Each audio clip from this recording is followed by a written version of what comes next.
Good morning. So, as it's been requested, this morning's teaching is going to be about how to do spirit offerings and how to do song.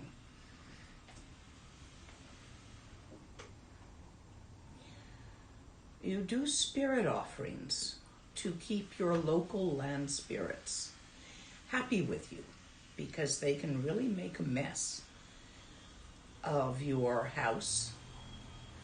We had an episode not too long ago when they were making terrible digging up all over the streets, replacing sewer lines, I think. And it really pissed off the local land spirits, especially the water spirits. So they were kind enough to flood out my kitchen to get my attention. They popped a pipe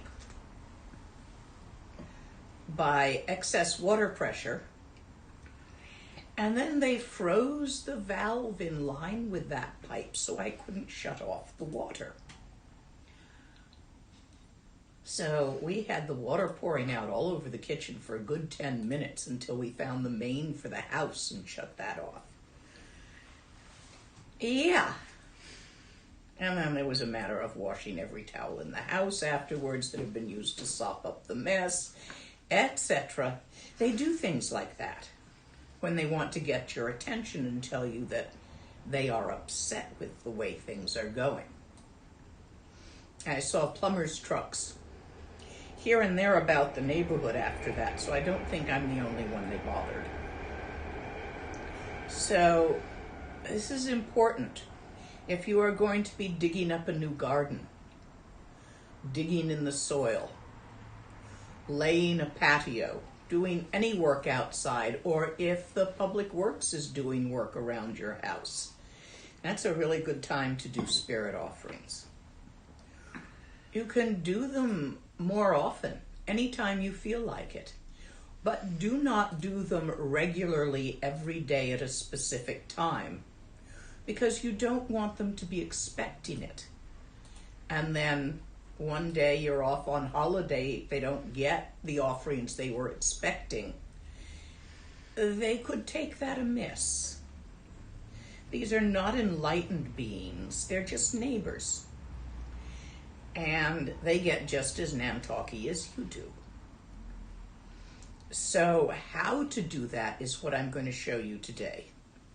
We have, because my house has some open areas, both behind and in front, we have two sets of spirit offerings. Currently we have a beverage, which you always put in the middle,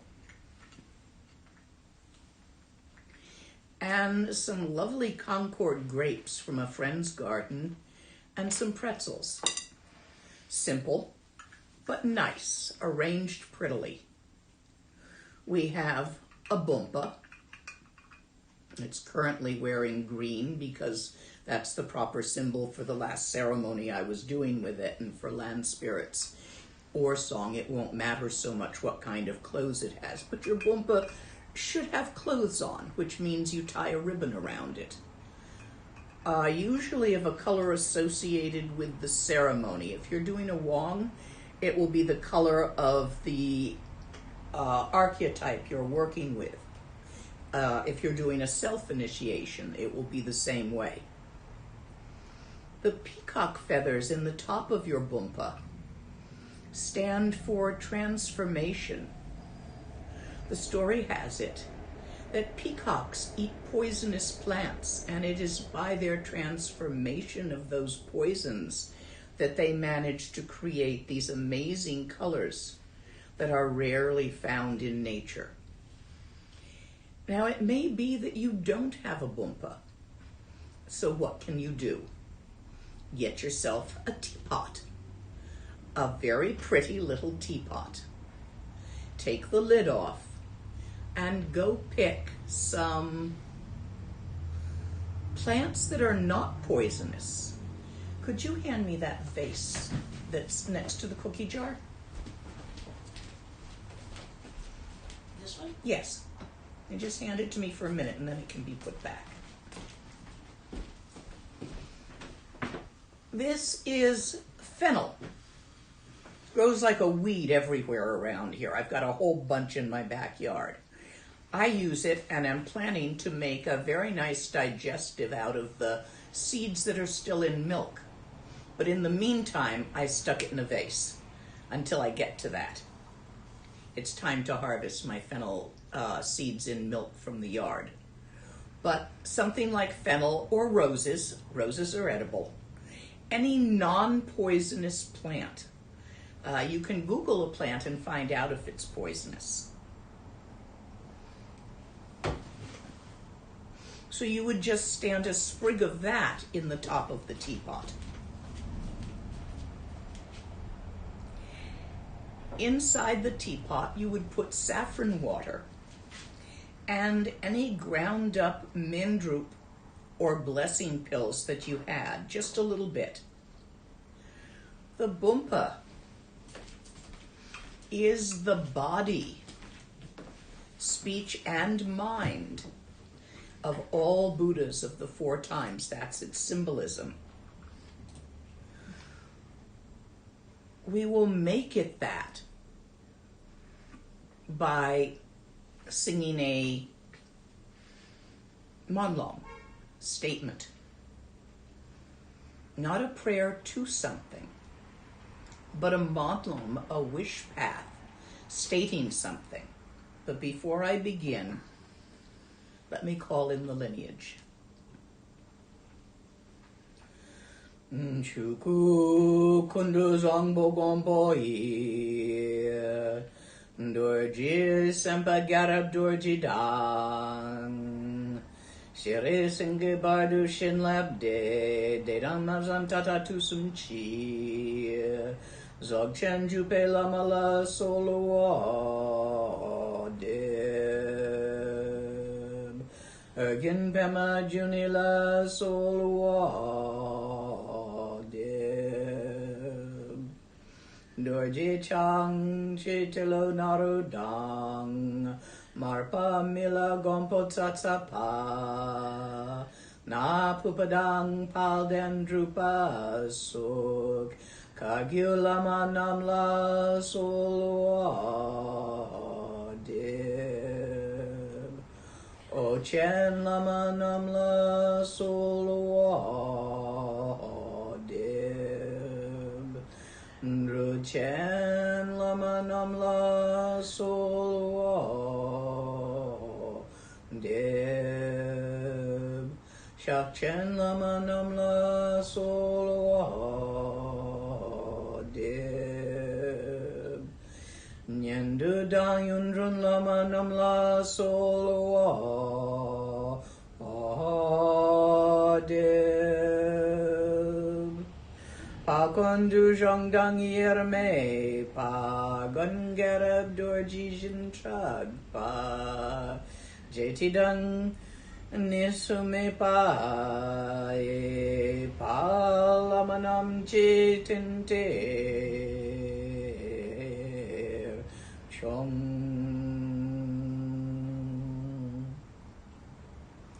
That last verse, being one with Garab Dorji,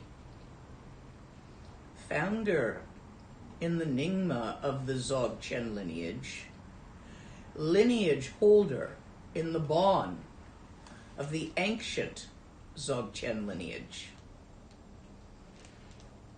This is a nod to both the old and the new.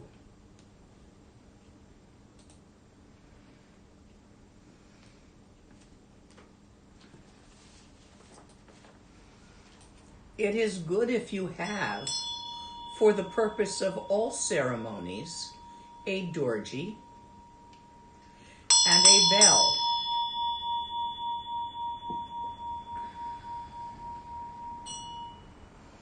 It is also good if you have, for the purpose of this and some ceremonies, a damaru.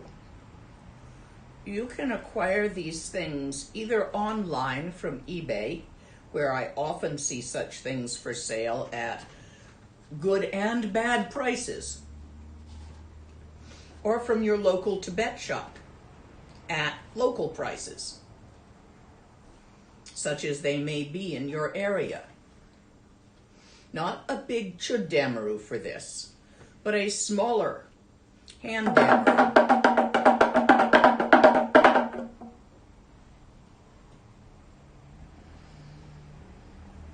As I am not a lopan, a tantric master, or a particularly ceremonial teacher, even though today I am teaching you ceremony, they are in the context of Dzogchen. A bumpa is a kind of vase, so it may also symbolize the vase of eternal youth.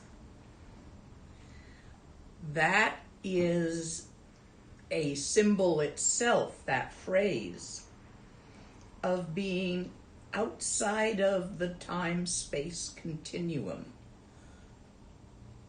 beyond time, outside of space. Change, mitaba, impermanence, is what holds open the space-time continuum. For there to be space, there need to be two places and the ability to move between them, movement. Movement is impermanence. Movement requires duration.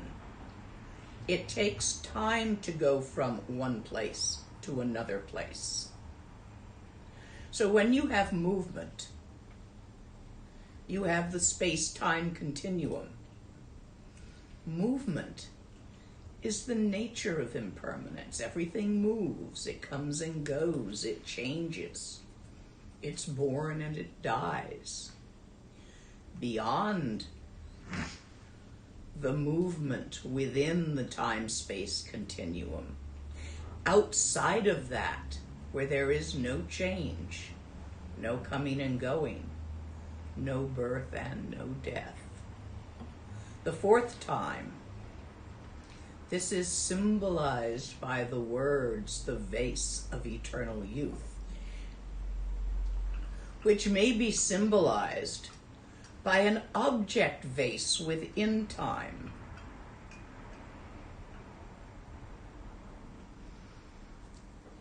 You should find in your feed somewhere this text. The first thing which we will do, and we'll do it 3 times. I'll read it first for you in English, and then we'll do it in Tibetan. Without exception, to all precious Buddhas, to all precious Lamas, Dharma teachers, to all precious Sanghas, those who walk the path, wherever and whatever they may be, to the 3 jewels I offer invoke. I'm visualizing rainbow-colored light, mixing together as clear light, coming out from my heart, going outside of the time-space continuum and invoking this, all Buddhas of the 4 times, which arises from beyond time and space, beyond impermanence, all sentient beings, which is what all Buddhas look like within time and space, because they are subject to change, to birth and death. They come and they go within time and space, but I'm sending my light outside of time and space. White light, red light, blue light, all mix, becoming clear light outside of time and space, which is the nature of infinity. Clear, transparent, ability to see, ability to perceive, ability to feel light. vitality. And I am drawing that back down into both myself and the vase, which becomes something which exists both within time-space as a symbol and without time-space as a reality, here, in front of me.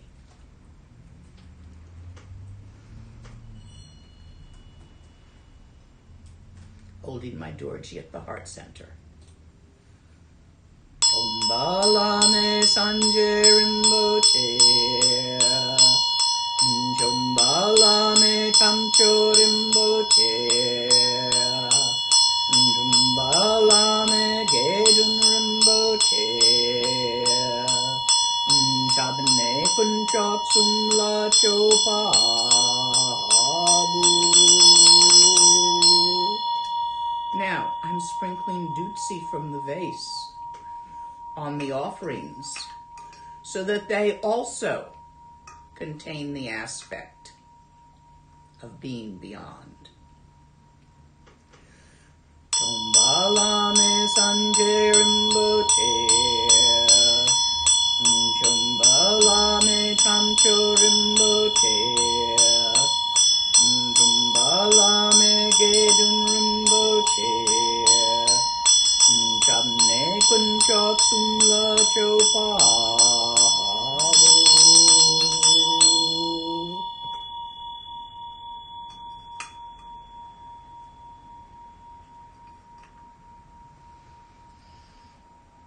Tombala me sanje rimboche, Tombala me tamcho rimboche, Tombala me gedun rimboche, Chabne kunchok sumla chopabu.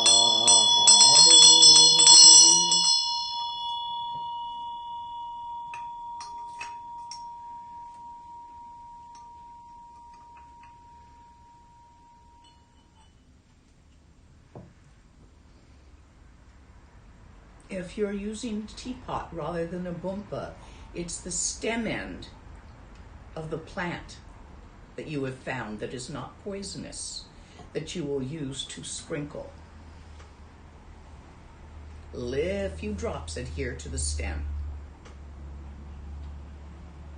Now I'm going to take off the mic and show you what you do with the offerings. So you're going to follow me with the camera. Okay. Oops. 2 hands. It's polite.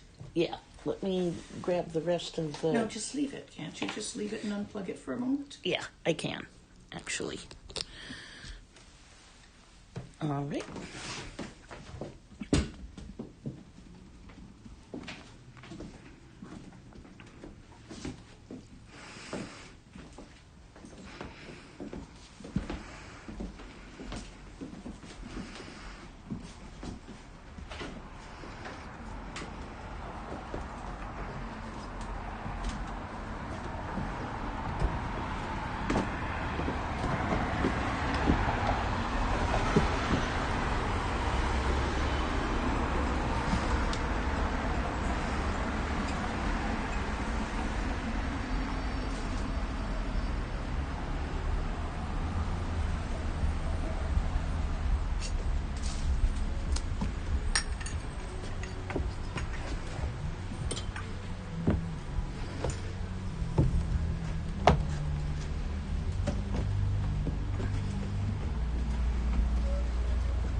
Okay.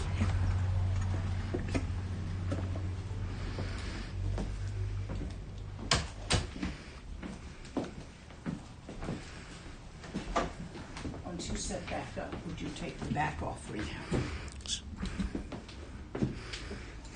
And just plug that in. Okay. If we got you in proper focus here. Mm-hmm. Good enough. All right.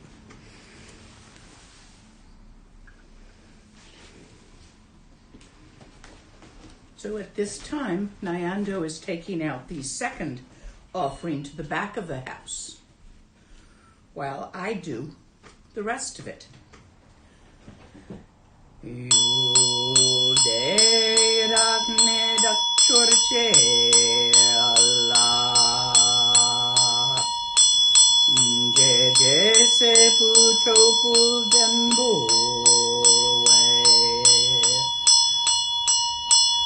Nam Joram La Sundang Drupo Dang Sanje Chande Jimde Chinle Do Chenam Chu Chang Solwa Debe Tu Dak Sogan La Nete Satso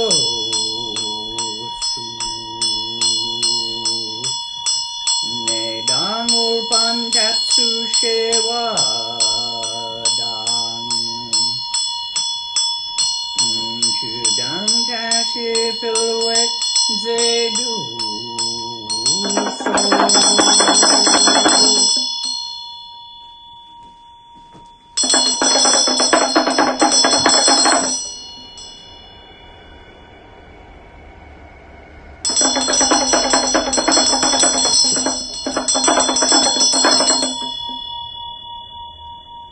There, did you hear the change in the bell?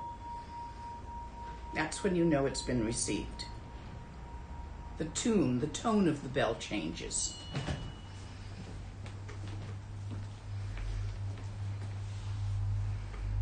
Feels good. Yeah, it just needs to turn Oh, it's good enough. ever so slightly. There. Okay.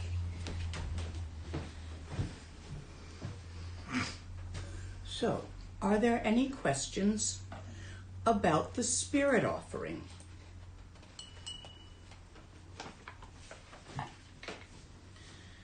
There are. Just a reminder to everyone, the links to the texts are posted both in the chat and as a link that should come up on your screen from time to time.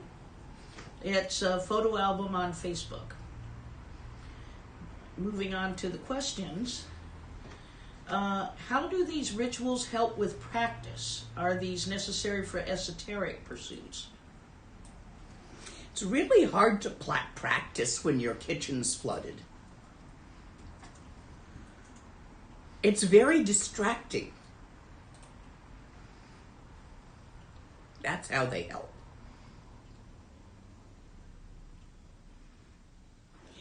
The spirit offerings.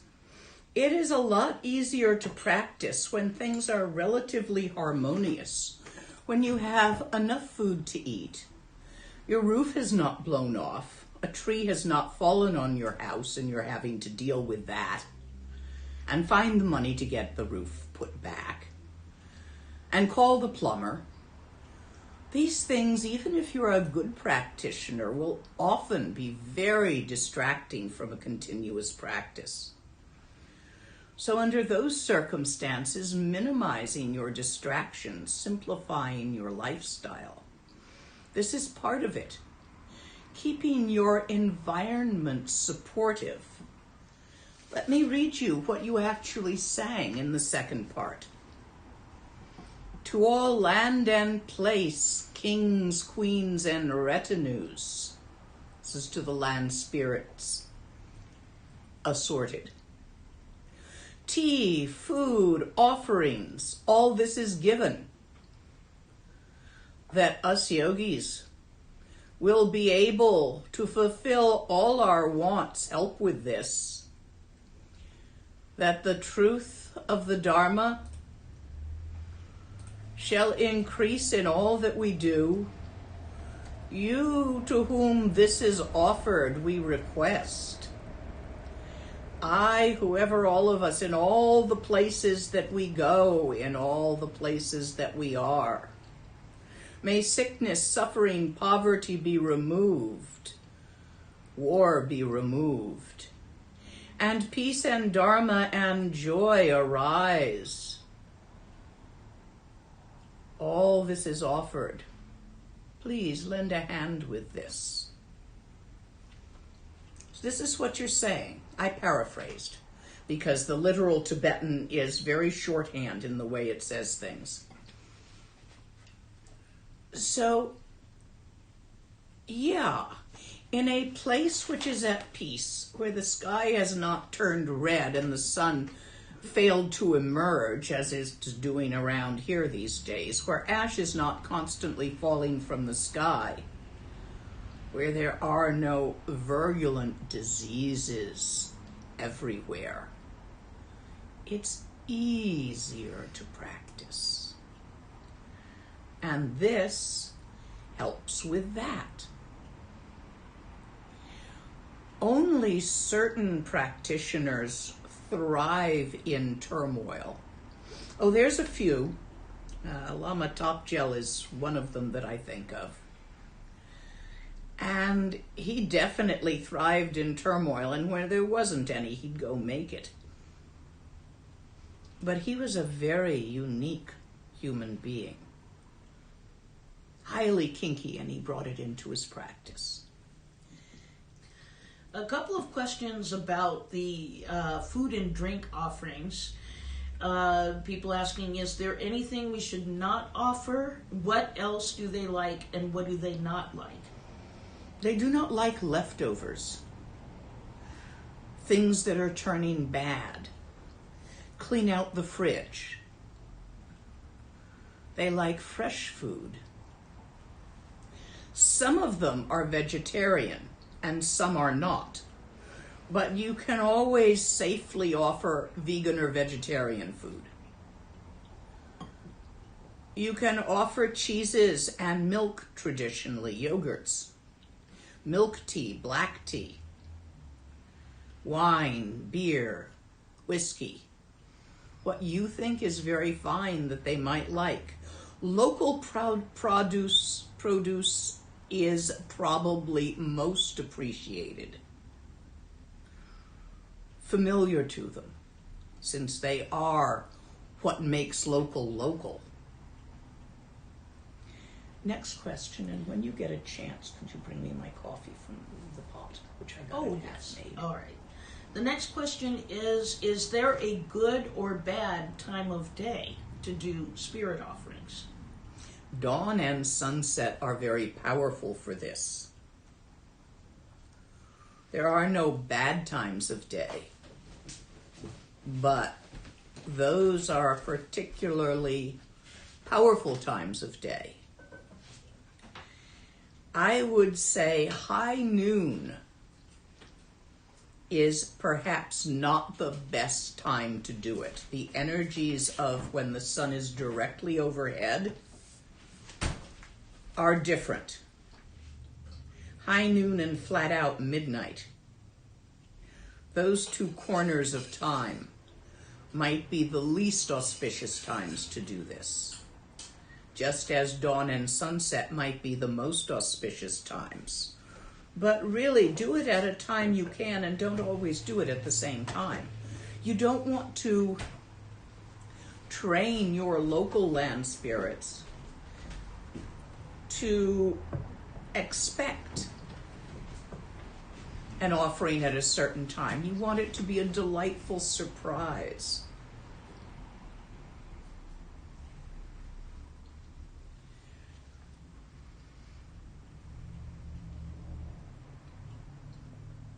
In those areas in which people continuously sneak zucchini onto your porch, zucchini might not be the best offering. Next question. Is there any visualization while playing the Damruin bell?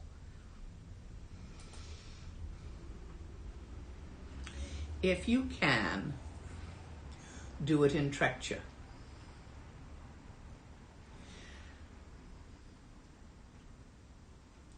At least do it in Bodhisattva.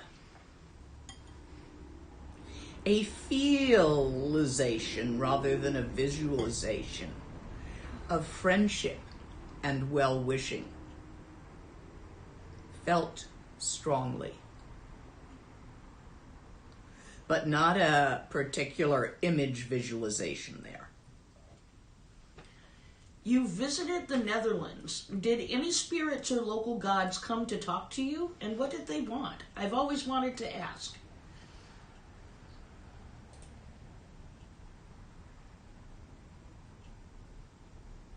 They didn't want much where I was in the areas where I did see a few. They seemed relatively content. They were small. A lot of the land in the Netherlands is new land, drained by man, hasn't been around eons, fairly recent land. Mostly it was sea spirits, even below the land that was new, was ocean spirits. Out by the dikes, they wanted their land back. Oh, they weren't going to get it. I guess they're patient on that one. A lot of water spirits. But they're young. They're like kids. They just play. Happy to get some candies.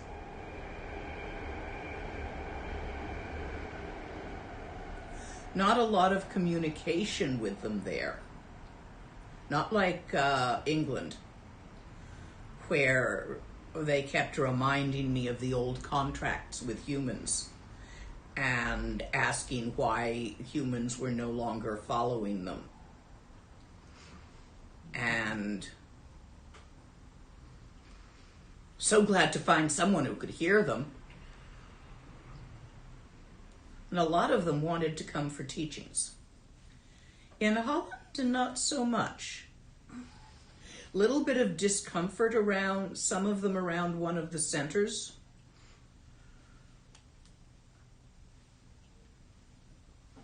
Due to its foreignness, but not a lot of discomfort due to offerings being given to them regularly, so they put up with its foreignness.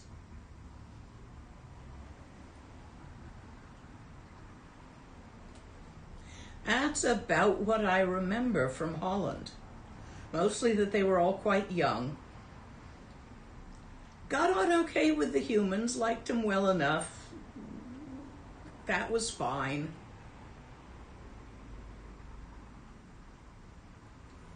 And not very talkative in that place. I feel the local spirits most in a large tree in an empty lot next to our rental property. Can offerings be placed there? Yes, that would be the appropriate place in your area. Can anyone develop capacity to see and hear these spirits? Yes. That capacity simply relies on you releasing assumptions. Assumptions are like smudge on your glasses. So, yeah, get rid of your assumptions through practice. And then you can see through your glasses.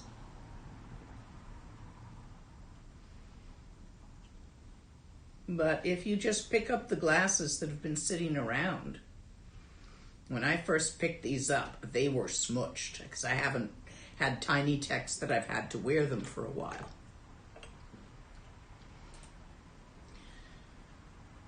Is there a minimum number of times to do offerings in a month? No, although I would say, well, if you want a minimum, one, I would do offerings every month at least. There are certain days of the month that are highly auspicious. New moon, offerings to the dakinis, and full moon, lineage empowerment, dark of the moon, offerings to the darkness, to the demons. The only difference here between a god, a godlet, and a demon is whether or not you personally like their agenda.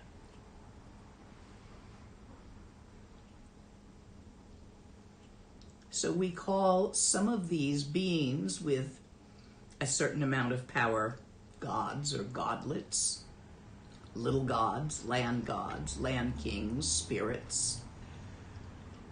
And we call some of them demons. But that's just how you feel about what they're doing. It's got nothing to do with them.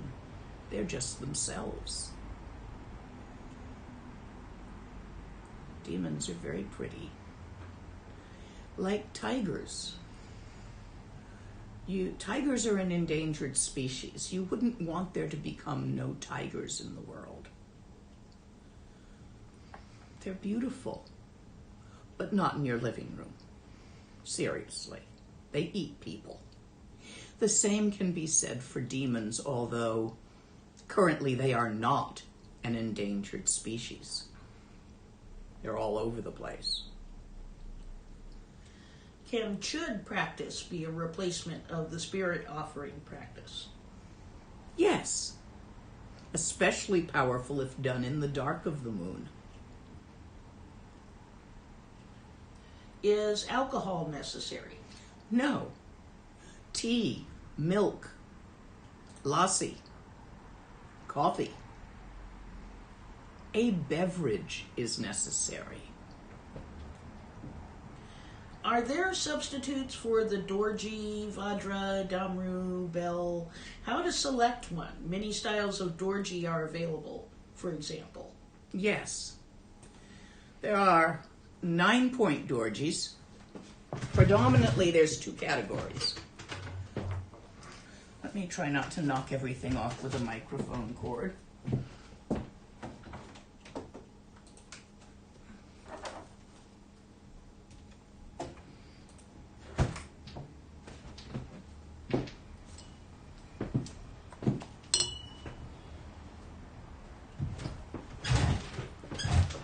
So, I haven't been using this one, so it's a bit dull. This one's a bit shiny because I use it a lot. This is a 5-point. This is a 9-point. You will feel instinctively drawn to one or the other.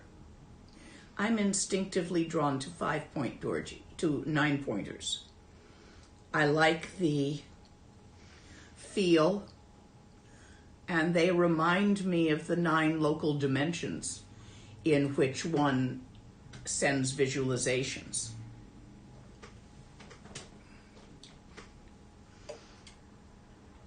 These are more common and newer. You'll see these more in Shakya and Galug.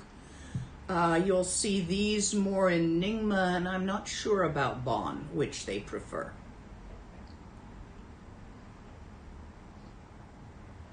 I just like them. They come in a set with a bell. I'm not going to fish out the other bell. I like also the bells with the hole here. I like the symbol of the hole. No, it's not a ring. You're not supposed to put your finger through it. It's a bit of emptiness. Another reason I like the symbolism of the 9-pointers. But that's just me. You should choose the one that sings to your heart, and you choose it by the tone of the bell. Medium. My bell is not the best I've ever heard.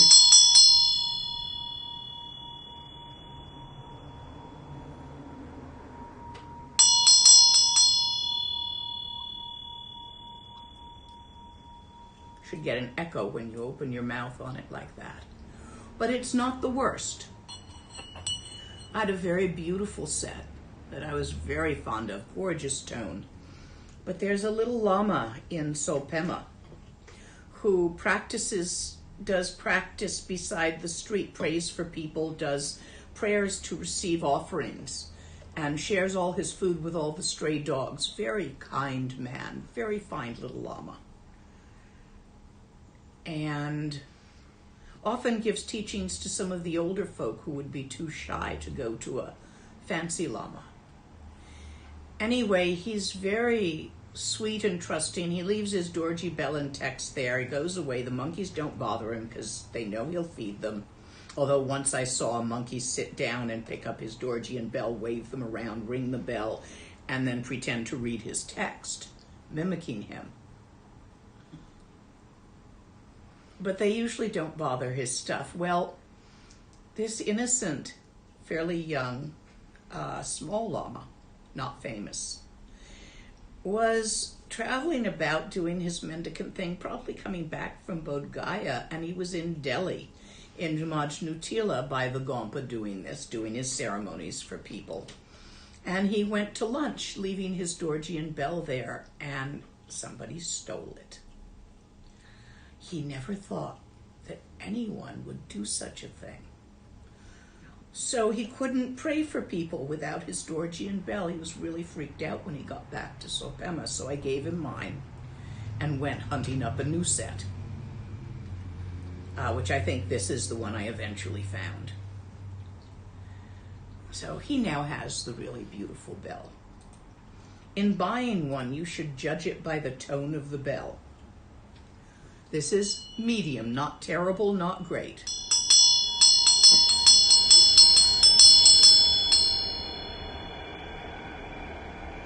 Hear that? There's a bit of tinniness to it, but it has a good echo.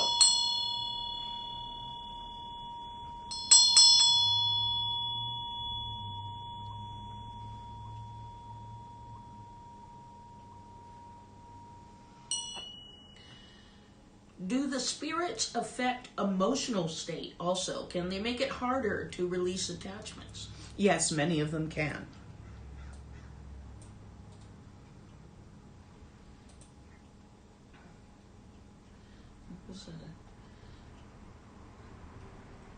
Do land spirits include the local wildlife, like birds, raccoons, and squirrels?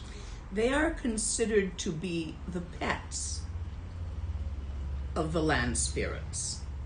They're homies, they're pets. So if you've ever had a dog, you know how important your dog is to you. And you know that you're quite pleased if someone gives your dog a dog biscuit with your permission, especially if it's a high-quality dog biscuit and they've checked to make sure your dog isn't allergic to anything first. So many of these offerings that are put out, the essence is drunk by the spirits, the essence of the intent. And the matter is eaten by their pets, happily. And that also pleases them, that their pets are happy. Do the damru and bell ringing need to be near the offering? There is a particular tree near a neighbor's house that seems to want offerings, but I'd feel a bit conspicuous ringing and praying in that location. No. No, as you noticed, here is where I did the ringing and praying. And then out there is where I took the offerings.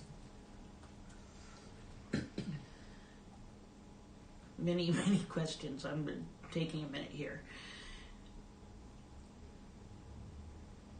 There are spirits here who are also peeved and confused that they're not being acknowledged, rather like the English spirits. Should I do offerings more frequently? You can do that, or you can check what the old legends of your place says they would like. For example, in England, it was baked goods and milk placed on the doorstep at night before the house was locked up. That had been part of the old contract in that part of England, which is southern England.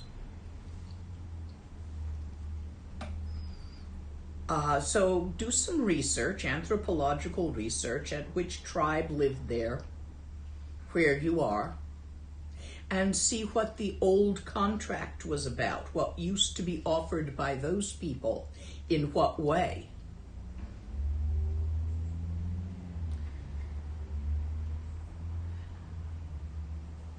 Let's see. Can we use other musical instruments if we don't have a bell in Damru? Yes, one of the best things to use is a chimtang. Those little cymbals on strings. Ding, ding. But yes, you can use something else instead of the damaru, but you really should have a Dorjian bell for the symbolism. Oops. Oh my gosh. Let me unhook myself and fix that. What happened there? It just did that. Oh my. Is it? No, it's up there that it did it. There. Yeah.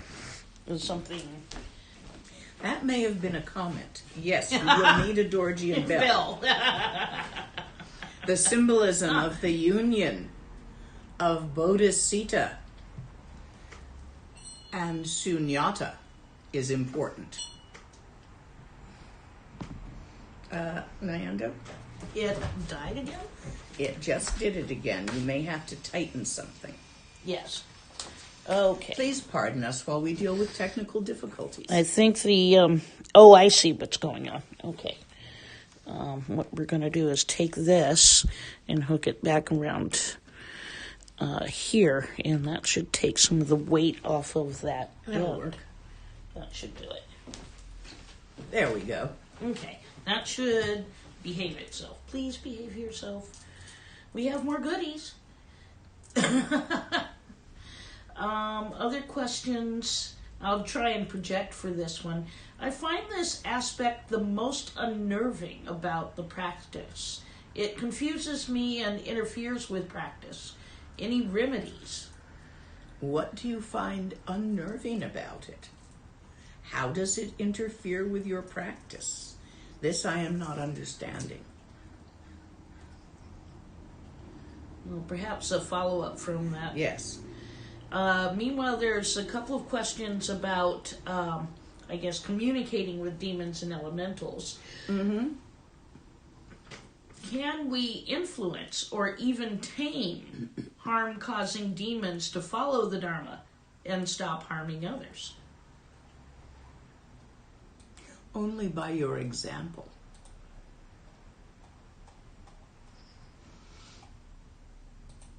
There are methods beyond that. But you would really need a serious tantrika to teach that.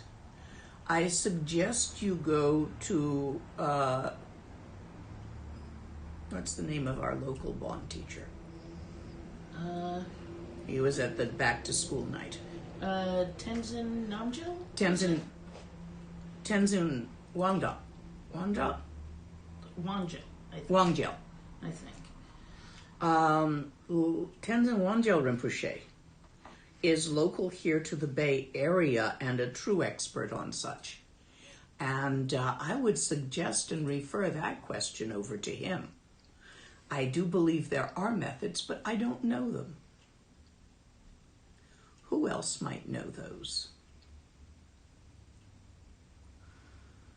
I would go to him for that. The Bon have some of the best methods of this sort of thing, of all the lineages. If you were in Asia, I'm aware of quite a number of Nyingma teachers out and about Solpema or up in Kannur that are also quite good at that, but none of them speak English. So that could be an issue. There's also a question about the 8 classes of beings in the Tibetan tradition. Can you talk about those? I'm familiar with it being the 6 classes. So get back to me on what are the other 2. Okay, I think it was something that was mentioned earlier during the, not during the lineage, but it's a question from Martin. Yeah, I know the 6 classes of beings referring to the 6 realms, but you may be referring to something else, so point me a little further on that. Do you give teachings to elementals and spirits often? Just curious. No, not that often. Last time I did a teaching just elementals and spirits without any humans around was up on the moors of Devon when a bunch requested it.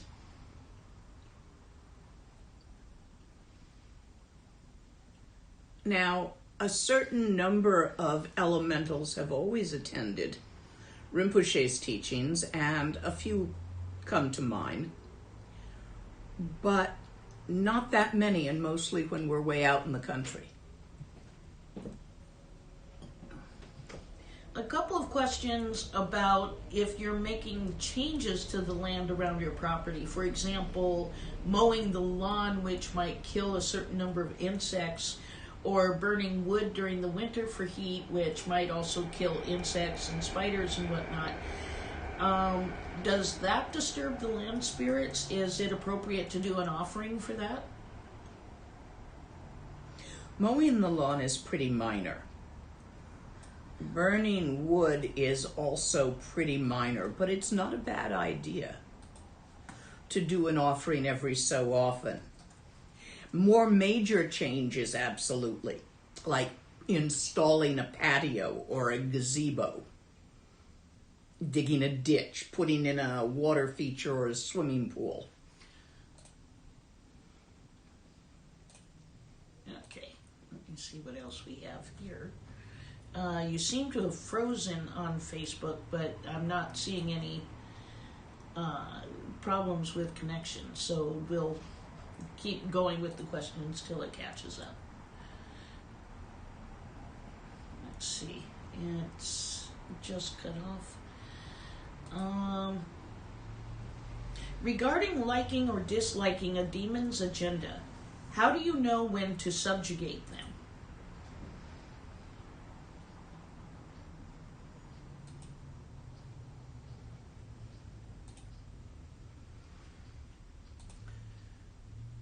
When other approaches don't work, I don't know. I'm not into subjugating things. Win them with kindness.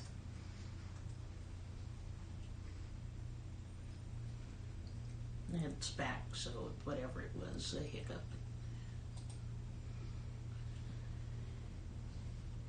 Is there a torma for spirit offerings? There are kinds of tormas. For instance, there's a gektor for certain negative spirits, imps, which is rather complex to make, although I do have the pattern and have made them. Usually when you're doing sok, that is taken out and placed below your property, down energy stream from where you live. You can always use a torma instead of pretzels. It would be more traditional.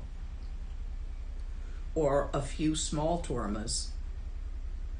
There are some specific ones, but I'm not a torma master, so I'm going to refer that out to a monk or a nun who is within a monastery where the more complex ceremonies are done. Now, give me a moment to find the question. Here we go. A couple of questions about performing the offerings either in Tibetan or in your native language. One person asks, I notice rigidity in chanting Pali or Sanskrit in pujas. Is it not best to use our own language for understanding? It's best to understand, but you can't understand half of this really in English. There's such a depth to the Tibetan language. There are different arguments on this. I much prefer chanting in Tibetan. And I'll go with there are tracks in the universal unconscious that have already, paths that have been cleared in language. Language, it makes a path. And there are paths in Tibetan to the doing of these things. Whereas if you're using English, you and your machete are bushwhacking a new path, which is a lot more work than walking on a path that is already well made. That's the esoteric reason for doing them in Tibetan. I've never chanted in Pali or Sanskrit,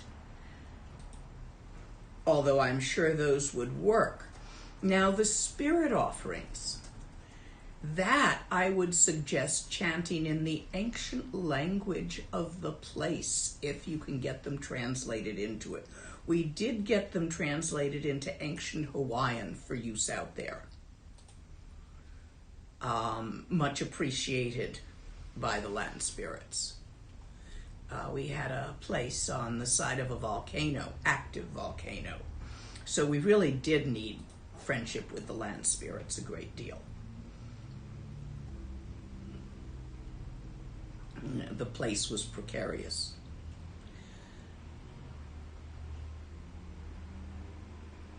Celtic works well up in England.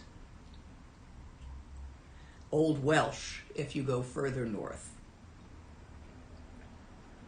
So I would use, personally, Tibetan because of the depth of meaning in each of the words, which would take much, much more words to contain that full depth of meaning in English. And wouldn't sound as pretty either. Or for land spirits translated into the most ancient tongue of humans inhabiting that land. They're more likely to understand that. They live a lot longer than we do.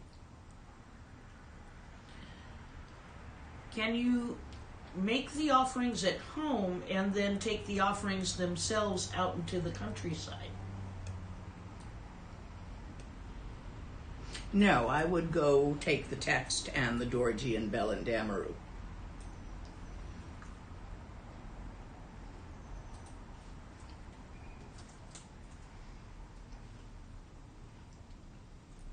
When I've done that, I've always done the ceremony out there. Are spirits created by our mind like other phenomena? Of course. Just like you, who are created by your mind and everything around you. They're phenomena. Of course, they think they're people. Just like you. How to perform this spirit offering alone, distributing the offerings and playing and singing all at the same time? You can't, so you play and sing first, and then you take the offerings.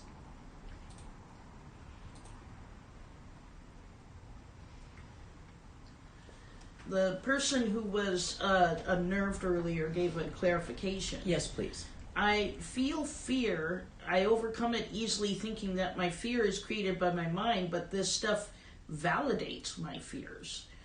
Something about it, while she's also new to the practice and a scientist, is somehow engendering fear when she does this. Oh, you should do this practice a lot. It will help your practice greatly.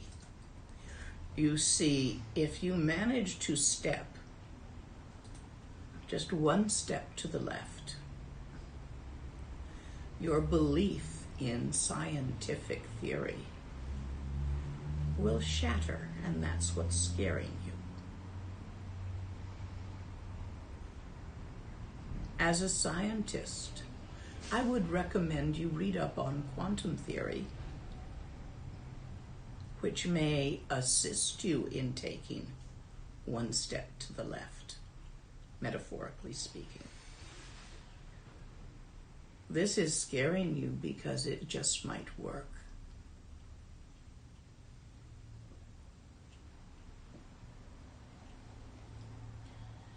In former Native American land, would it be more appropriate to use a drum and a flute? Probably so, yes. Whatever was of that tribe in the way they did it. It's not, I mean, Native American is really as varied as Europe, if not more so. Just as the land spirits in England and Holland are quite different. The land spirits and their expectations in the southwest and in the northeast, desert people, forest people, they're completely different people with different culture. Don't lump them all together as Native American. Each tribe had its own language, its own culture, its own way of doing things. Find out about your local one. Can very strong winds be calmed? They can, but not by confronting them. You would do better to ask nicely. Yes, I have heard of people as the tornado approached, sticking their purva in the ground, tacking it down and having it go around them. But you see, everything needs to happen within the story. Certain stories can happen better in some places than others.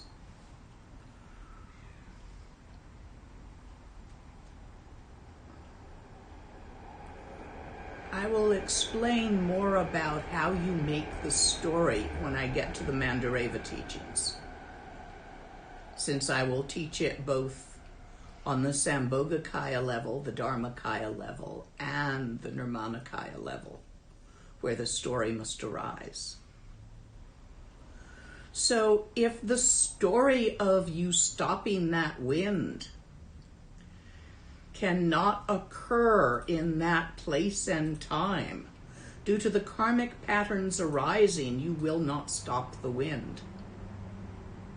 Whereas if the story of that can occur in the karmic patterns arising at that place and time, then it could be possible.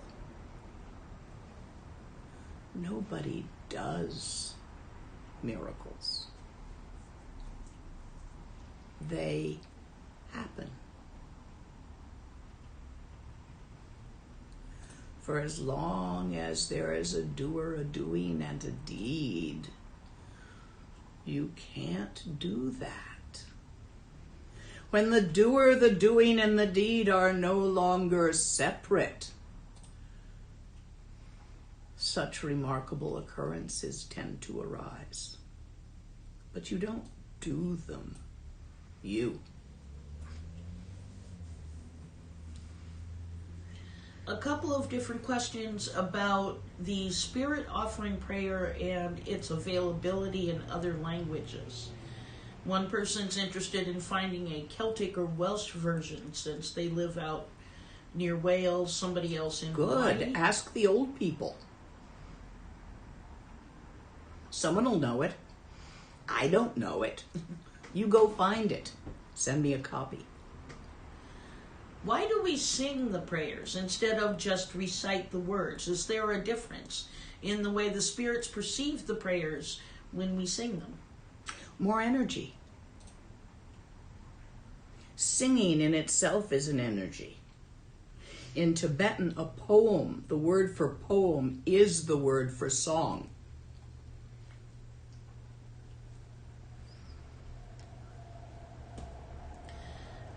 One person asking about the mamos ever since she started learning more about them. She says, I feel I'm meant to be representing these spirits. Can you speak more about that? Like functioning as a representative for the land spirits? Land spirits or mamos? Or mamos? They're not the same thing. No, she's asking about the mamos specifically. Oh, baby. They are not sentient beings. You who are embroiled in karma should probably not attempt that until you aren't embroiled in karma. which means you who are,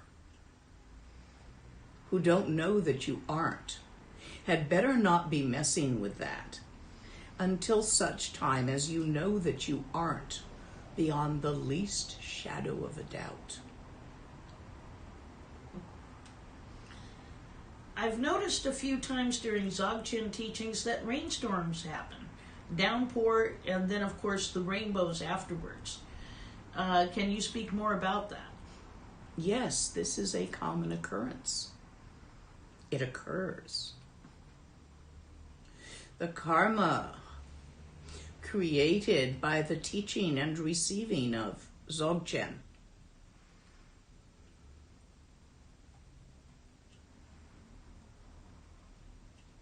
enters the story as such because the symbols of that suit.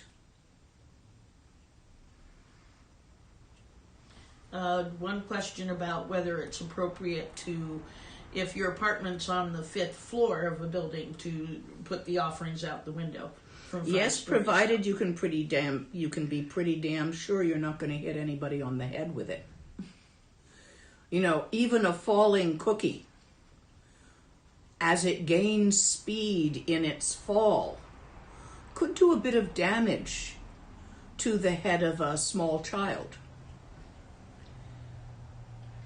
So make sure you don't hit anybody with it, or a bird or anything. Should I do song before making, for example, Chinrezig or Guru Yoga practice? Do you no harm? I'd like to move on to song soon, so just give me a couple more. Okay, because someone else had asked about song as well, so it may be time. Mm-hmm. I have powdered song with charcoal and all, but wonder if it's okay to use incense sticks if it's a busy work day.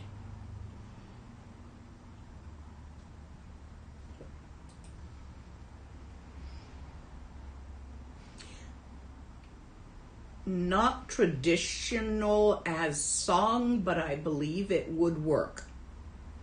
In fact, today, as we do song, which is next, I'm going to be offering it very minimally due to a spare the air notice going out, and I don't want to put a lot of smoke into the air, but a little bit of sacred smoke may help. Anything dire coming? Not that I can see. I'm sort of going through here. A clarification on the classes of beings. The 8 arrogant classes, also known as Degyed, including the likes of Mamos, Nagas, Yakshas, Mahakalas. The 8 kinds of Tibetan demons. Or not exactly demons, thingies. Because some are on our side and some aren't. A little bit too much to go into right here. Martin, I'll send you an article if I can find it again. The only other question is having to do with Naga practice and spirit offering practice. Do you combine them, use them interchangeably? You can combine them. They're not exactly interchangeable, although Nagas are spirits. Spirit offerings go to Nagas, but Naga practices don't necessarily go to spirit offerings. Depends on the Naga practice, if you're working with Garuda or what you're working with.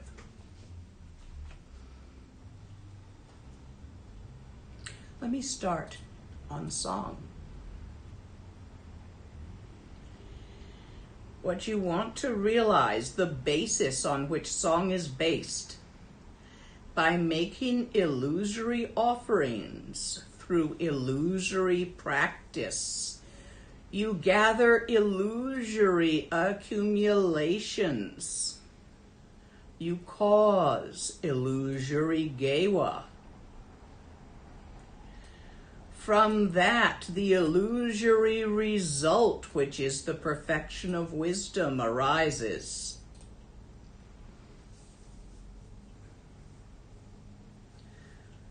There are many kinds of illusory visualized offerings. They are used to pacify obstacles.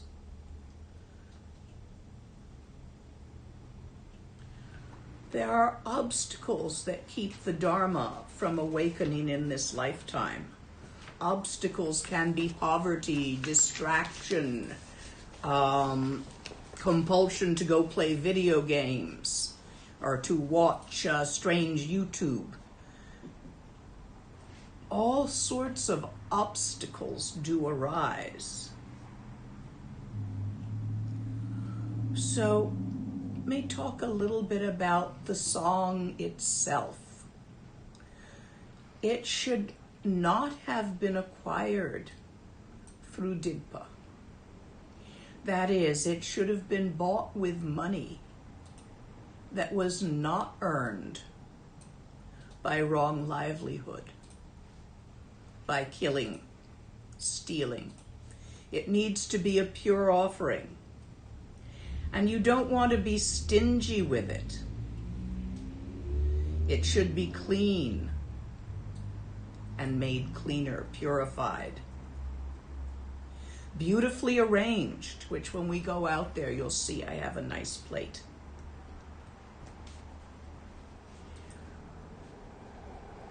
It's important to make the offering as gracefully as you are capable. You coordinate body, speech, and mind. You pay attention in the moment. This practice is Kerim. It accumulates Gewa. It creates Gewa. There's not a storehouse for Gewa. Oh, I know they talk about the Alaya Vinaya and all that, but that doesn't actually exist anywhere. But you create Gewa, and it changes the world.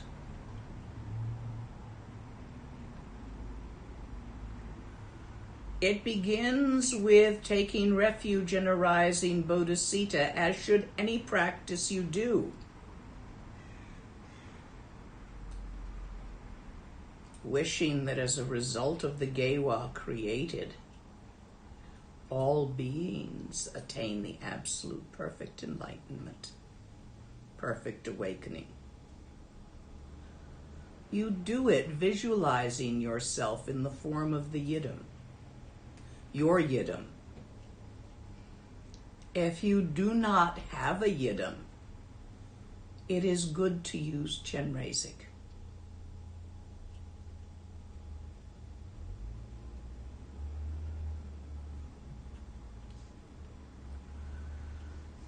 So there's a lot of visualization in song. It's not just the words. From the Hong in your heart, the blue Hong, there appears a dark red syllable Ram. And that burns the song offering. Purifying it, it burns away the impurities.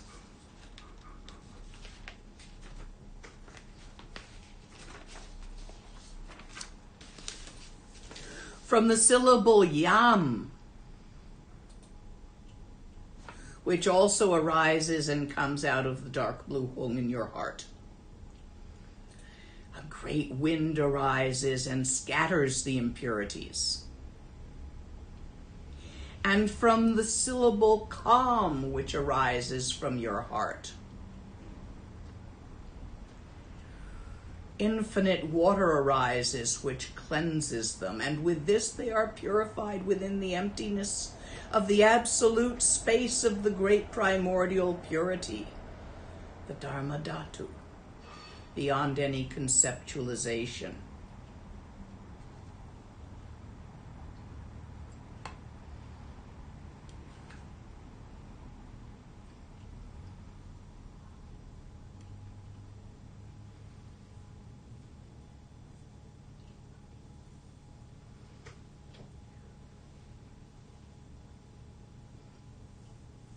Trying to remember my mudras.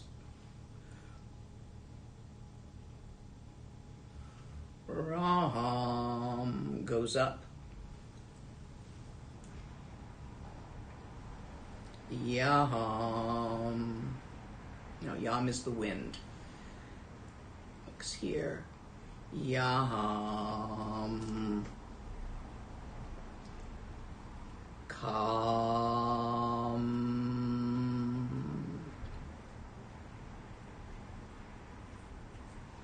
So try it with me. Ram. Yam. Kam.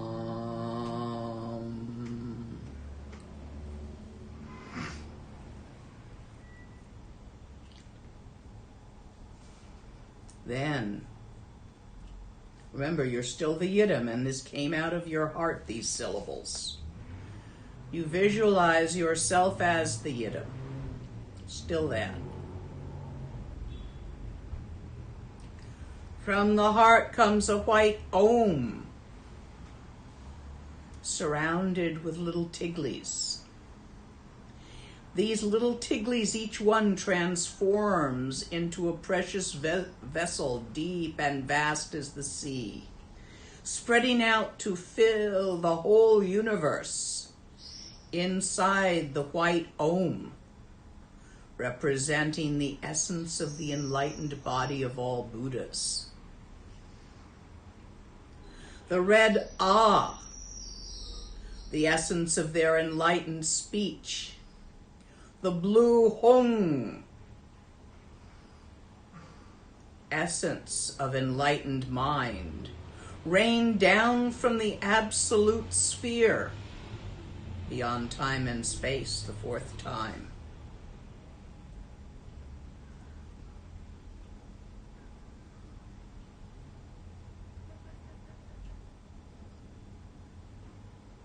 Enter the song offerings, which in essence are emptiness and the immaculate wisdom, nectar which liberates upon taste.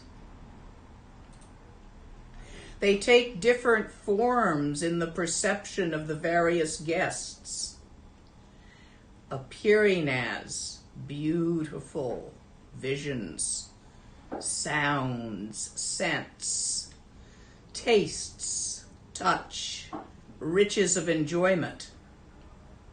This becomes that. Through the mantra and the mudra, they are multiplied. Then from the hung in your heart, the heart of your yidam, who is you, boundless rays of light. And we invite the three jewels, all enlightened beings, invited out of respect. We invite the protectors, all the protectors, invited out of their qualities of being protectors. We invite the 6 classes of beings who are the guests, invited out of compassion, 6 classes, 6 realms.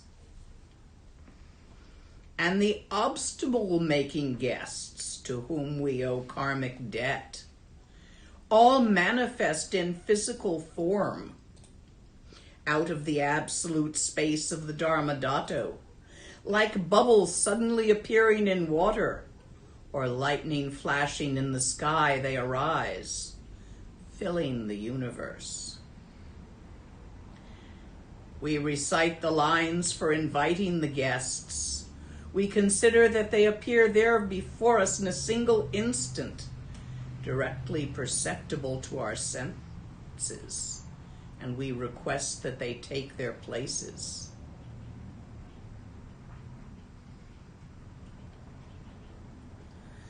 The Supreme Ones, the protectors, and all the sorts of gray beings that hustle in between. The obstructing forces to whom we owe karmic debts, which is how they can obstruct us. All of this joins us Then, as we make the offering, we imagine that the deities to whom we offer all receive the substance of the song in the form of light rays like sunbeams striking water, imbibing them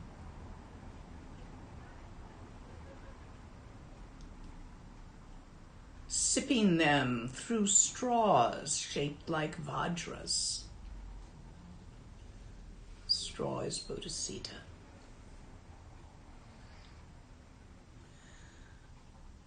The smoke goes forth,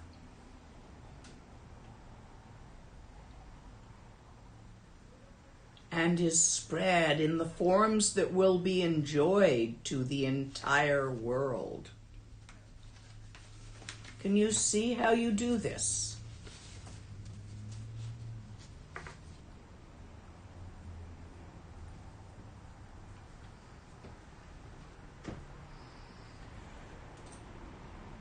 Questions?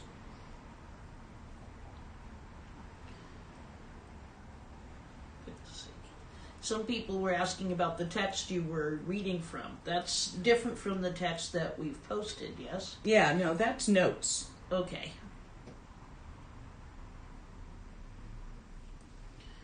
Not a lot of questions just yet. Somebody wanting to learn about the mudras, is it possible to ask you for a lesson on mudra? No, because I'm not that good at it. Please go to YouTube. There is a beautiful nun who she has these long, graceful fingers, not these stubby little Russian peasant things. And she makes the most beautiful mudras, much better than I do. Please learn them from her. I'm just an old cave yogi. Anything else come in on that? Let's see. Not for some. Okay, so we're going to get up and go out to where the song is and do the rest of it there. And I'll just project for that. And then we'll come back in here and I'll hook up this. Yes. And we'll deal with any questions that have arisen. Oop, I'm still connected. No, should it not be? There we go.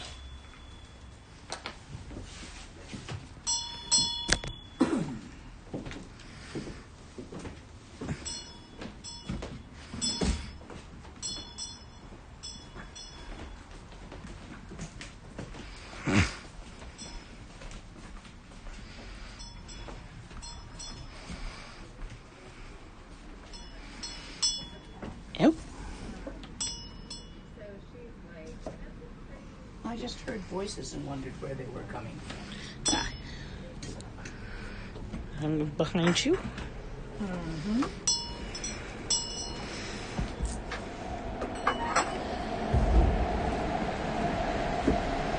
How is that?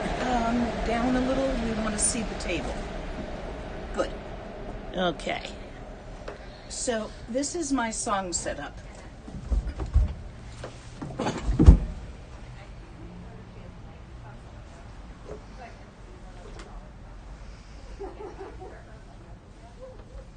This is fishing in a pocket where I know I put a good lighter. There's more out here. And this is matchlight charcoal, which you need. You can buy it online. It comes from places that sell incense.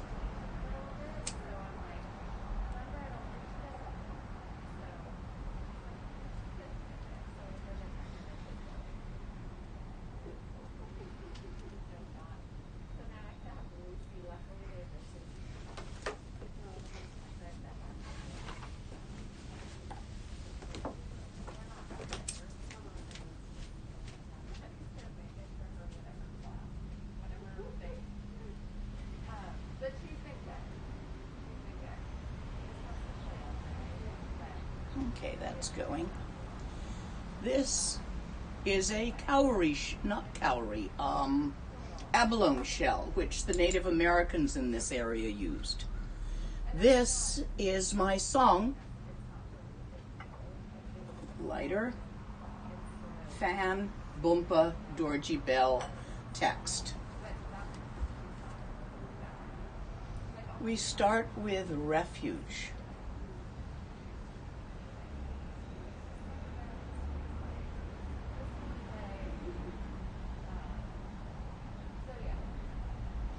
Sanje che gidun la japsu chiwo Lama Idam Kandro La Japsu Chiwo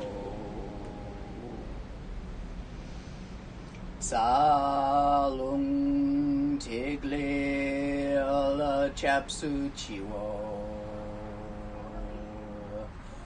Chuko Longko Truko La Japsu Chiwo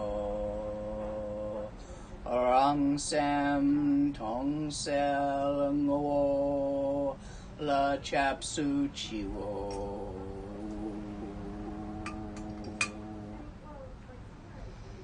Sanje Che Gerun La Chapsu Chiwo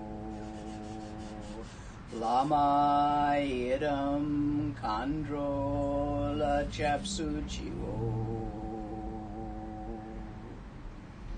Salung Tigli La Japsu Chiwo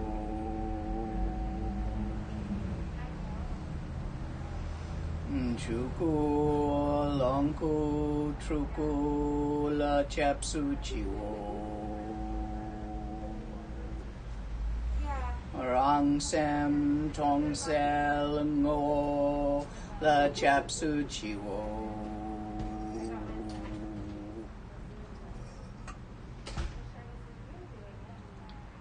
Sanje Che Gerun La Chapsu Chiwo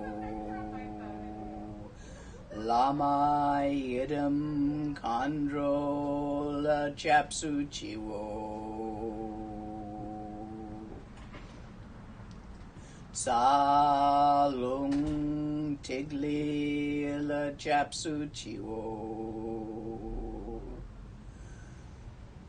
Chuku Longku Truku La Japsu Chiwo Rang Sam Tong Sel Ngo La Japsu Chiwo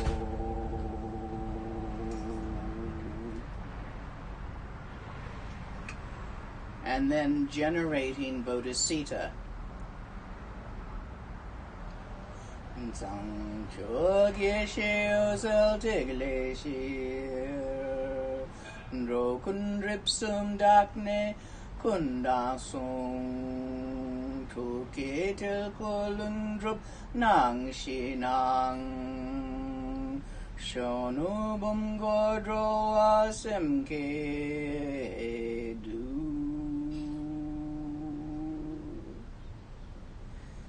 In the ground of the luminous tigli of supreme secret wisdom,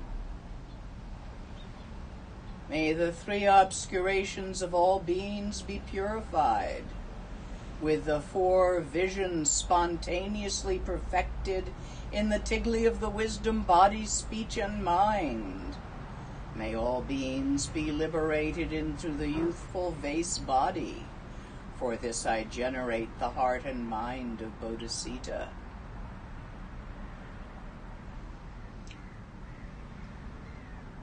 Sangcho ye shil sel tigle shir Dro kun ripsum dagne kudasung Tu ke tigle Lundra penang shinang shono bumgar dror war semke du Sang chogi she o sao tigle shir Dropun ripsum Nagne kudansung Tuki tigle lundrob nang shinang Shonu bum kar drolwa semge du.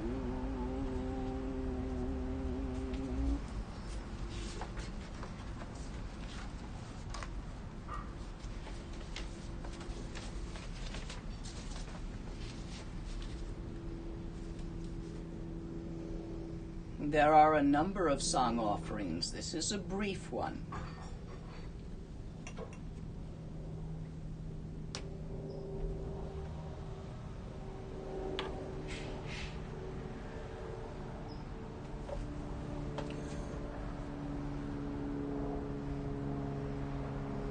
You need another lighter? No, I just want to light another bit of it. It's not burning as well as I'd like. Damn, got at it.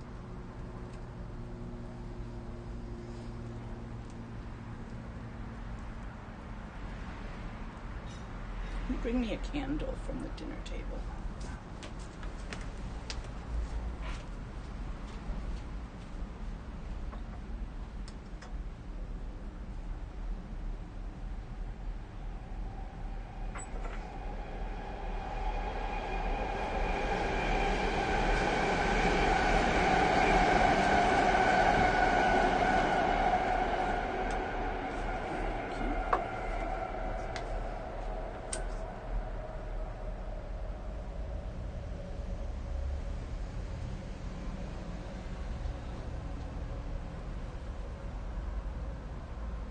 I think it actually lit this time, just in case.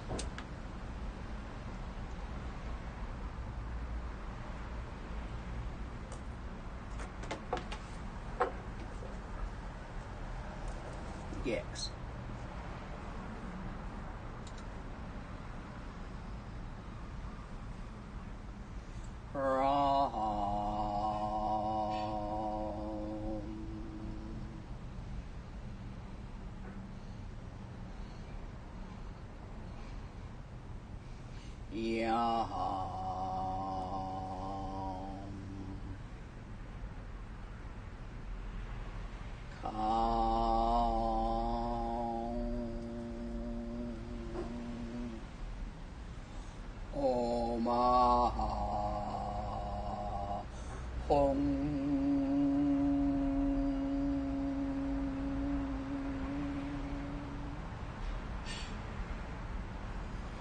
Ho sang cho kun zang cho pe trin chen po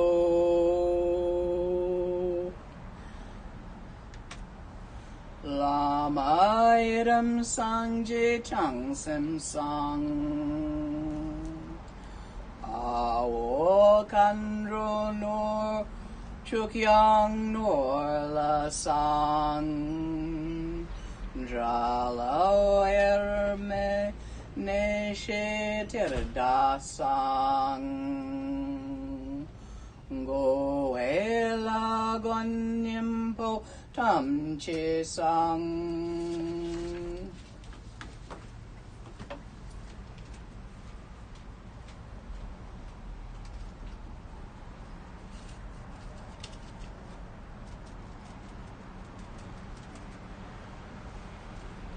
Chino nang chu dak pe chen pur sang Do yan me ze nam ka jo ki chu Gek shi san drum lun drup ta shi shu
White sage.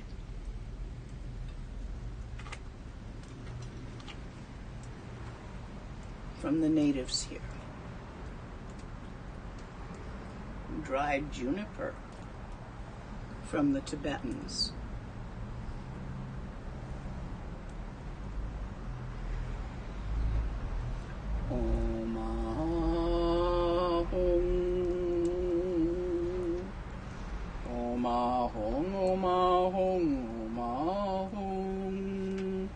Special Tara incense.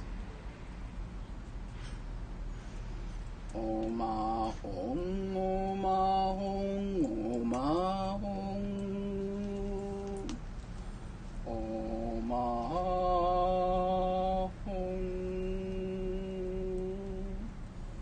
Om Ahom,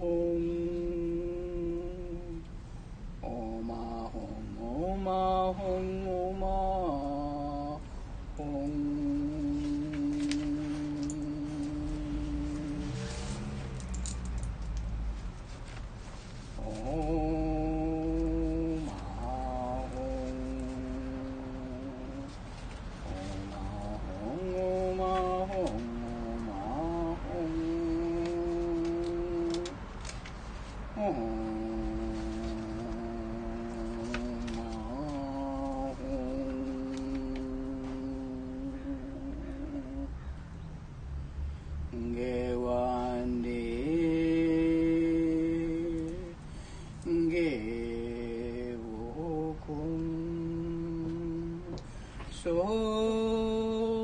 Sonam Yeshi Zog Zog Shing Sonam Yeshi Le Jung Wei Lam Pa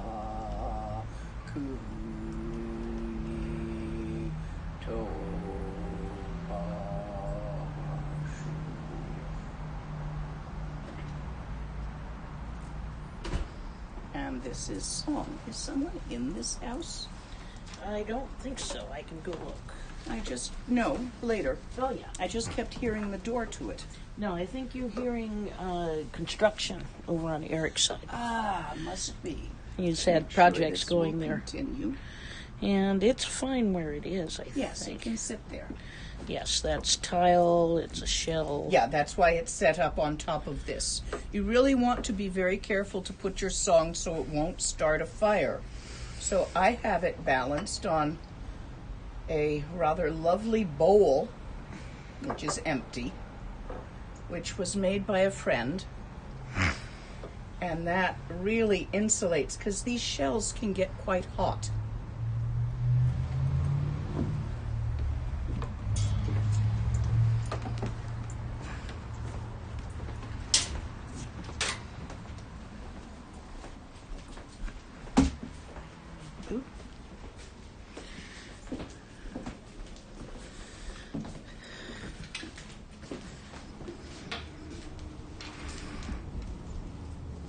Let me see if I can.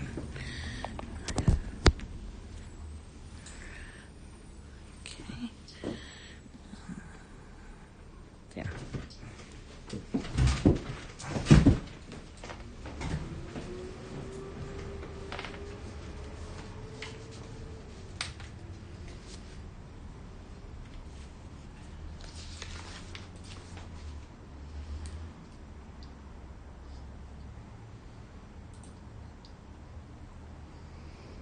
So you have your visualization. You have your tsok. That's not working. So it is. Yeah. That's because I didn't balance it correctly. There. Then we can tilt. Yeah, we're good. All right, that. Yeah, be careful of pulling on the microphone. I have enough cord. Okay. Okay, so that was how you do song. It's a pretty simple ceremony. I gave you a brief one. Do the visualization as strongly as you can. Feel it. Questions?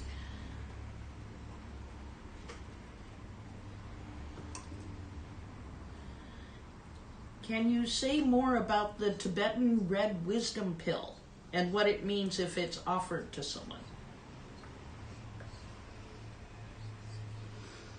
There are any number of wisdom blessing pills. Some are red, some are brown. They are made by different teachers. They symbolize and can actualize as the substance which liberates by taste. You eat it, it's good for you.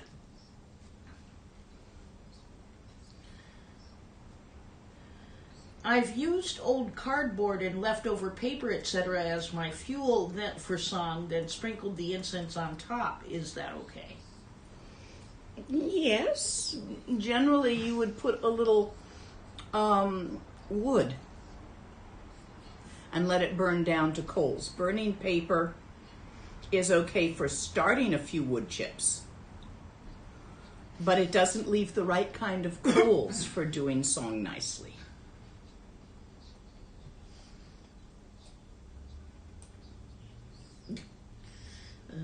Some people expecting you to go transparent already. How can I make my own song blend? Because I think it'll be a while before I can get any more Tibetan song that's been made, pre-made.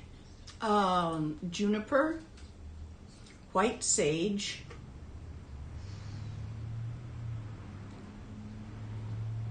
some mendrup,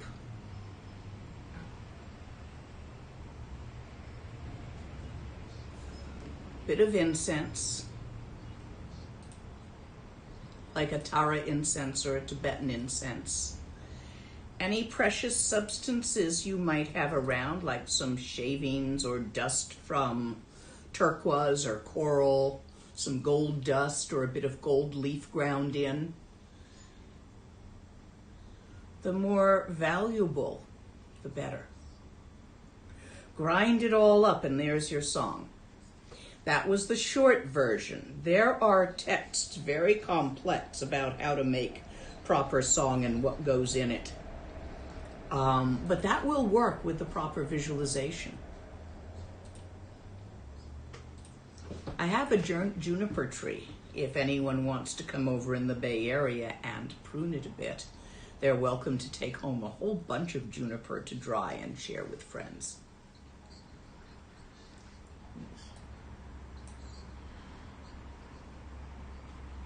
I only have a double dorji. Is that okay? No. Get a dorji and bell. If you're going to be doing ceremony, you will be needing it. May I use a brass bowl for the offerings? Yes. But do place it on something like a trivet so that it doesn't burn through whatever it's sitting on. Do not place it on wood. A brass bowl will get very hot with song burning in it. I'm in Colorado and collected sage to use. Will this be enough for song? Yes, with the proper visualization. Can song be done as a standalone ceremony or preceding Serchen? It can be done as a standalone ceremony. Can you please share more about Kala Chakra and the practice of Dzogchen with Guru Yoga? Although I have attended Kala Chakra Wongs, it is not my main practice. So I can't really share with you much about it. I haven't delved into it. It's not my practice. Is it okay to use leftover stumps of Tibetan incense and grind them up for song? No, that's leftovers. Toss those into your fireplace to make the room smell nice. One person asking for a recipe for song, or where they might be able to find them. Google it. I'm sure there's one out there. If you're not sure if you found a real one, send me a copy and I'll take a look, because there's weird stuff out there too. Just looking through the questions. People may need a few more minutes here.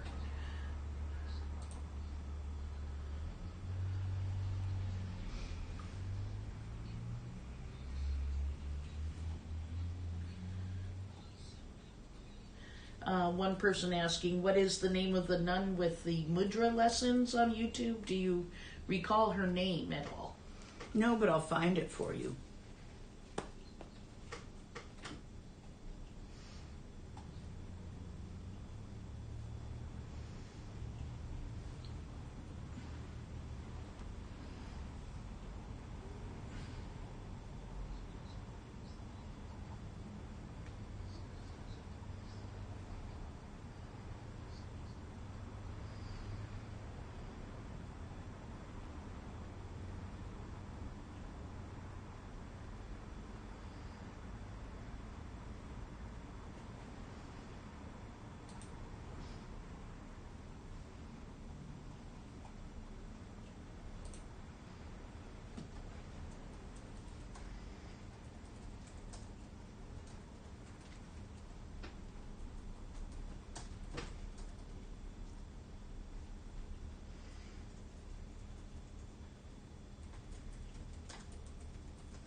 Her name is Kenmo Tingzinla.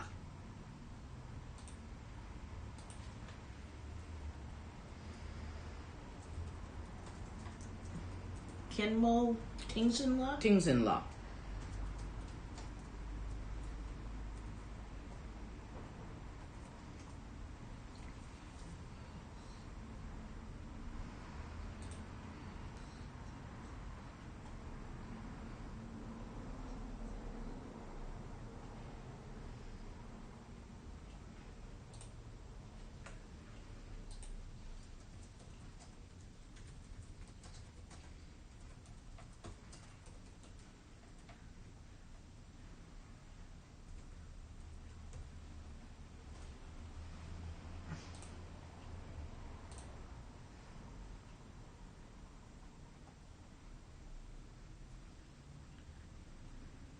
I had her up for the longest time.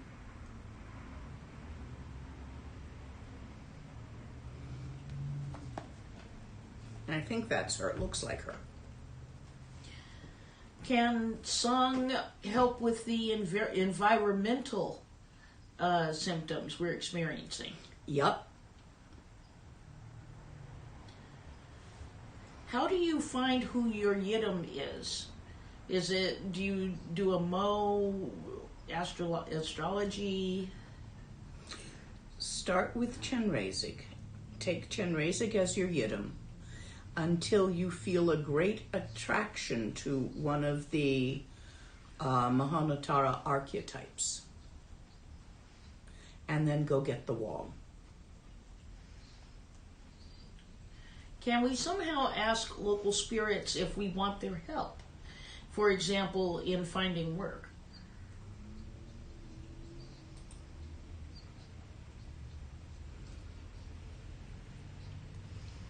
Better you ask Tara for that.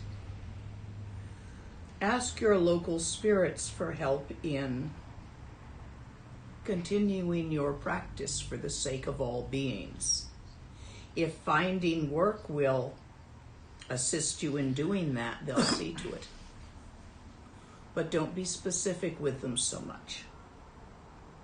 They lack the necessary wisdom to find you the right work. Whereas Tara doesn't. She has that wisdom. Questions about other incenses. I'm in the land of the Maya. Will copal suffice? I would say probably so. And what are your thoughts on using Palo Santo wood? Yes, that would probably work too.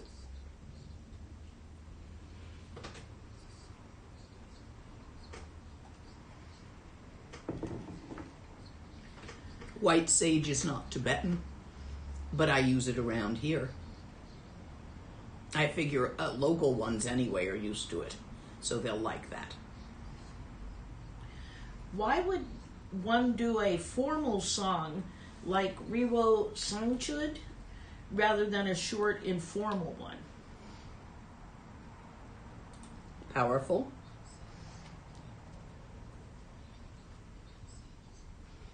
More effort generates more energy.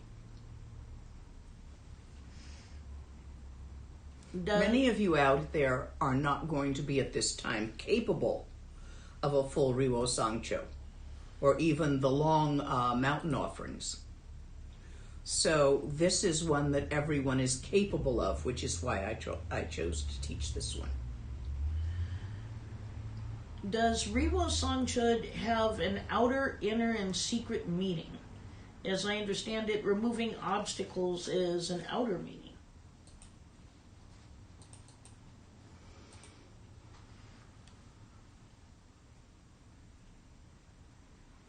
Yes.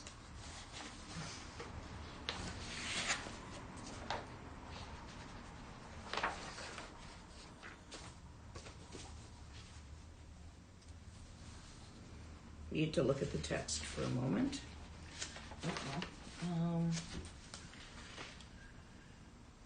We may have... The removing obstacles is the outer.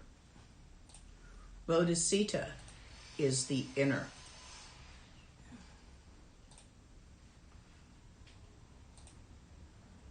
The workings of the accumulation of Gewa for the sake of all sentient beings beyond time and space. The vase of eternal youth is the secret.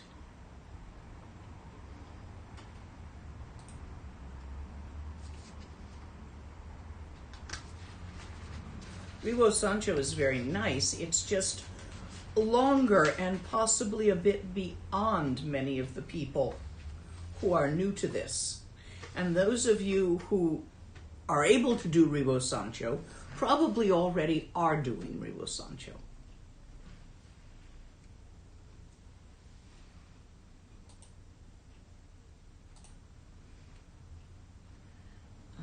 That may be the end of the questions. Good. It's just about on to 2 hours. Yep. Tomorrow, general questions and answers. May any benefit, Gewa, created during this time be shared by all. Gewa Ndir Myo